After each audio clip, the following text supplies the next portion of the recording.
Mathieu Lippé, bonjour. Pouvez-vous nous dire en quelques mots votre parcours au Canada? Alors moi j'ai étudié en littérature puis en musique. Alors ben voilà, c'est un parcours de mots, c'est un parcours de paroles, c'est un parcours d'intrigue au niveau du monde de l'imaginaire. Puis ensuite, après avoir terminé, bon, j'ai aussi étudié en lettres et langues, ce qu'on appelle chez nous, c'est ça, au cégep, qui est immédiatement après l'école secondaire. Et puis j'ai étudié là en lettres et langues, en espagnol aussi, puis aussi la littérature, encore une fois. Et puis suite à ça aussi, j'ai complété mes études en faisant beaucoup de scènes en fait. J'ai appris sur le tas, comme on dit nous autres, c'est-à-dire avec l'expérience. Alors j'ai aussi développé des moments, des lieux, des endroits pour développer autre chose que ce qui pourrait, à prime abord, être essentiel pour quelqu'un qui fait de la parole et de la poésie. C'est-à-dire, j'ai fait des cours de danse, j'ai fait des cours d'arts martiaux beaucoup, des cours de tai chi, des cours de aikido, judo. Et puis, je pratique encore ces arts-là. J'ai fait beaucoup de yoga.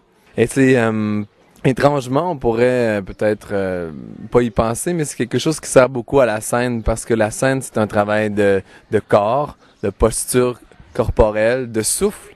Trouver le souffle, puis le souffle devient un appui. On s'appuie sur le souffle pour parler, dire, ressentir. On parle du souffle, être inspiré, c'est-à-dire porter un souffle à l'intérieur de soi et puis s'en nourrir.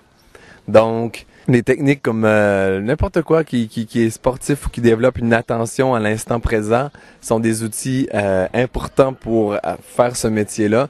Alors moi, j'essaie de créer toutes les opportunités possibles pour avoir accès à cette nourriture-là. Et alors, pourquoi avoir choisi le Festival du mot? En fait, c'est le Festival d'humour qui m'a choisi.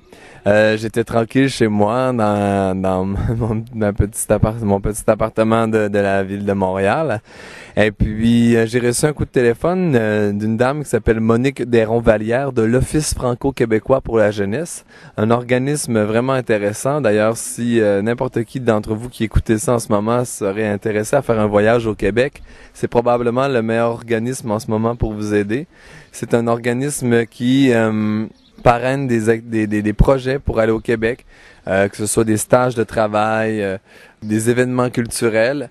Faut appliquer. Ça existe au Québec, ça existe en France, et ça promouvoit justement ces échanges-là. Moi, j'y avais participé il y a déjà quelques années pour me rendre à la Maison du Québec à Saint-Malo, en Bretagne.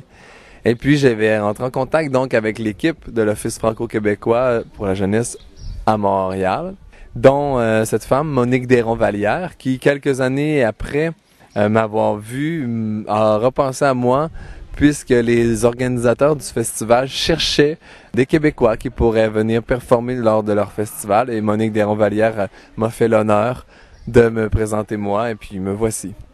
Êtes-vous le seul compositeur de vos textes? Je suis le seul auteur de mes textes en spectacle.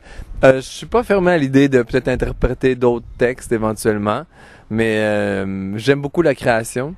Puis je dirais aussi que d'avoir à créer ses propres textes, c'est un défi en soi, mais aussi c'est une facilité. Parce qu'apprendre le texte de quelqu'un d'autre, c'est beaucoup de travail à comparer, apprendre un texte sur lequel on a déjà passé plusieurs heures à écrire.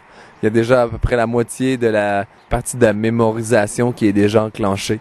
Alors, vous avez sorti un CD. Est-ce qu'on peut le trouver quelque part? On va pouvoir le trouver sur le web très bientôt. Mais déjà, on peut en entendre des extraits sur MySpace, Mathieu Lippé, aussi sur mathieulippé.com. Puis pour ce qui est d'un prochain album, ça s'en vient, je travaille là-dessus. Si j'avais ma guitare, je vous en ferais un extrait, là, mais je sais pas ma guitare. Pour finir, quel est votre mot préféré? Mon mot préféré en ce moment, là, c'est le souffle. Là, je trouve ça beau, le souffle, insufflé, le vent. Mais j'ai plein de mots préférés, mais là, je dirais souffle.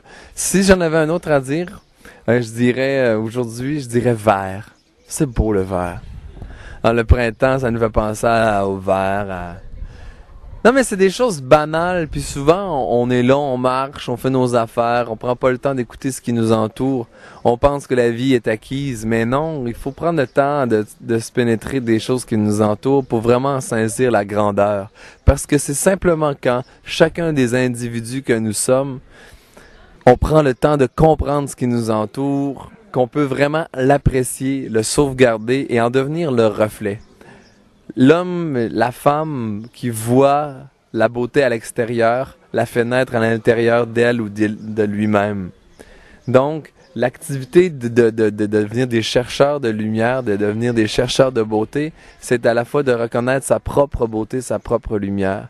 Et puis de la reconnaître chez les autres aussi, dans leur travail qu'ils font, dans ceux-là que c'est moins évident, de reconnaître les qualités de tout un chacun. C'est des choses qui paraissent tellement simples, tellement banales, mais on les a oubliées, on a perdu. Puis d'autant plus, on a pensé que la joie que cela donne de reconnaître la beauté de la vie rend incrédible. C'est-à-dire que quelqu'un qui est joyeux est pas considéré. Ah, ben, il est joyeux, il a pas dû souffrir, il doit pas savoir c'est quoi la vie. Ah, non, il faut souffrir pour connaître les choses. Alors, on a accordé au cynisme une crédibilité de lucidité, alors que c'est faux. La vraie lucidité est joyeuse. Et bien Mathieu Lippé, merci beaucoup d'avoir accepté de répondre à nos questions et puis à bientôt. À bientôt, puis la prochaine fois, j'irai dans l'école directement.